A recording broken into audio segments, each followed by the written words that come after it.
Kyle Austin with Mike Griffith at Spartan Stadium after Michigan State's 24-21 win over to Purdue. And Mike, I just heard you describe Michigan State as playing roulette every week, and they keep coming up black, but they're gambling, that's for sure. Well, you know, the roulette references to the spread in Vegas. I mean, Michigan State hasn't covered a spread this year. Certainly not close to that today, Kyle. It was a team they were supposed to beat by more than 3 touchdowns. It turns out to be a 3-point game. Great stat here. Michigan State has won their last 5 games that have been decided by 7 points or less, going back to a loss to Notre Dame. So Mark D'Antonio and his team, they know how to win these games, but they're not comfortable with it. Harlan Barnett, of course, joked that they're the #1 TV drama in the nation, and I think that's where most of the Michigan State fans were watching the game, because by the end, the stadium was probably more than half empty. Right. There's fun drama like the Baylor game, and this is not fun drama when it's Purdue. When you're eking out wins over Purdue. I think the weather had something to do with it, and that makes use of this team. They still should have won by more. But you look at the offense in the second half; they don't score a touchdown. They're pretty conservative. I think it's a wet ball. It's tough to really let Connor Cook go loose, and I think that kind of played a factor for them today. Well, I mean, Michigan State kind of did exactly what Purdue coach Darrell Hazel said. They were only going to throw the ball as much as they needed to. Connor Cook only threw the ball, I think, 3 times in the second half or something. No, he threw a little bit more than that. He had 3 completions in the second half, and a couple of them were shovel passes where he really didn't go downfield. But they kind of shut it off. And as Jim Bowman said, the wet ball did have something to do with it. Obviously, though, Purdue is the underdog. They're in a position to take chances.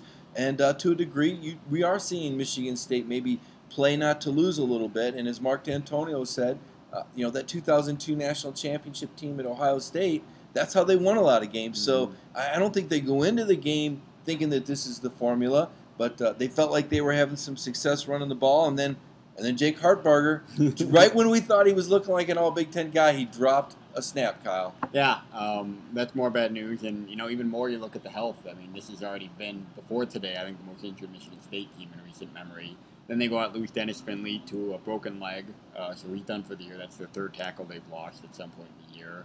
R.J. Williamson left the game. I mean, are they going to have the bodies when it comes to Michigan, Ohio State, or have they lost too many? Yeah, you start to wonder. You're really starting to see that depth come in now, all the recruiting, the player development, all those staples of a championship program have to be in line, have to be in order. They play at Rutgers this week, and I don't think that's just a warm-up. I mean, just ask Michigan about that. I mean, Rutgers is not a gimme. I don't care where they're ranked or how many wins they have. It's it's a night game. It's on the road. It's really the first game out of state for Michigan State.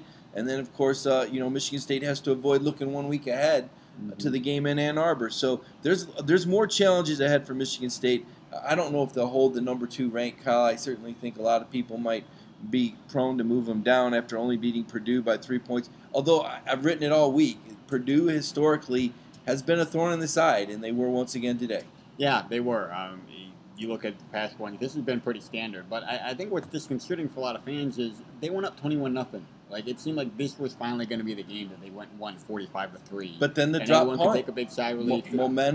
Momentum change. It started raining more. 68-yard run by Purdue breaks a big run. But last week they were talking about, we closed the game out well. It was still a close game against Central Michigan, but that was the thing. We learned how to close the game out well. Well, they didn't do that well today. No, they didn't, and there were some breakdowns and certainly things that Mark D'Antonio will address. But it's kind of funny in a weird kind of way how it all plays into Michigan State's hands. Let's face it, this is a program that operates best with a chip on their shoulder. They don't seem comfortable. Nothing seems to come too easy.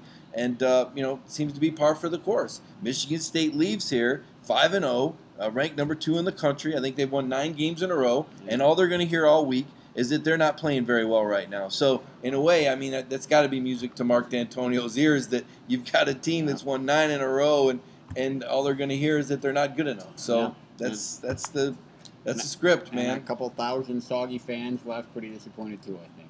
I think so, too. That'll do it from Spartan Stadium. We'll catch up with you on Tuesday when we're previewing Rutgers. And until then, stay with mlive.com/Spartans.